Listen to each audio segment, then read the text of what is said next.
ये सरगोशियां कह रही हैं कि अब आओ, कि बरसों से तुमको बुलाते बुलाते मेरे दिल पे गहरी थकन छा रही है। कभी एक पल को, कभी एक अरसा सदाएं सुनी हैं, मगर ये अनोखी निदा आ रही है।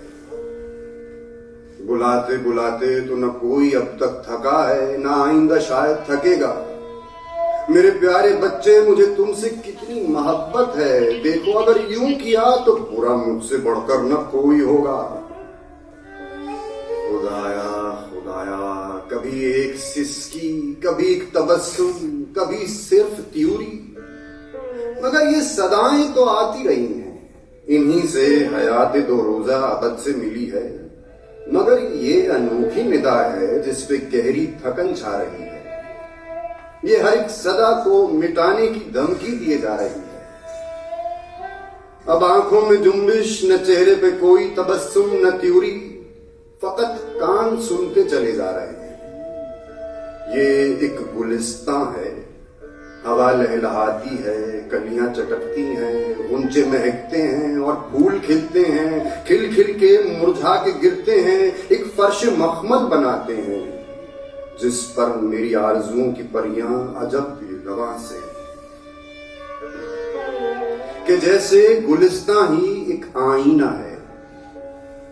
इसी आईने से हर एक शक्ल निखरी, संवर कर मिटी और मिट ही गई, फिर न उभरी।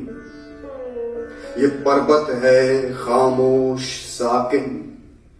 कभी कोई चश्मा उबलते हुए पूछता है कि इसकी चट्टानों के उस पार क्या है, मगर मुझको पर्वत का दामन ही काफी है। दामन में वादी है, वादी में नदी है, नदी में बहती हुई नाव ही आईना है। इसी आईने में हर शक्ल निखरी, मगर एक पल में जो मिटने लगी है तो फिर न उभरी। इस सहरा है फैला हुआ खुश्क बेबर्ग सहरा।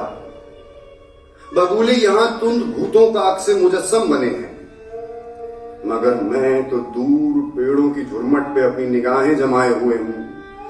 न कोई सहरा, न पर्वत, न गुलसितां, अब आंखों में जुम्बिश, न चेहरे पे कोई तबस्सुम, न त्यूरी, फकत एक अनोखी सदा कह रही है कि तुमको बुलाते बुलाते मेरे दिल पे गहरी थकन छा रही है। बुलाते बुलाते तो न कोई अब तक थका है, न शायद थकेगा, तो फिर ये निदा आईना है, फकत मैं थका हूं। न सहरा, न पर्वत, न कोई गुलसितां, फकत अब समंदर बुलाता है मुझको कि हर शय समंदर से आई, समंदर में जाकर मिलेगी।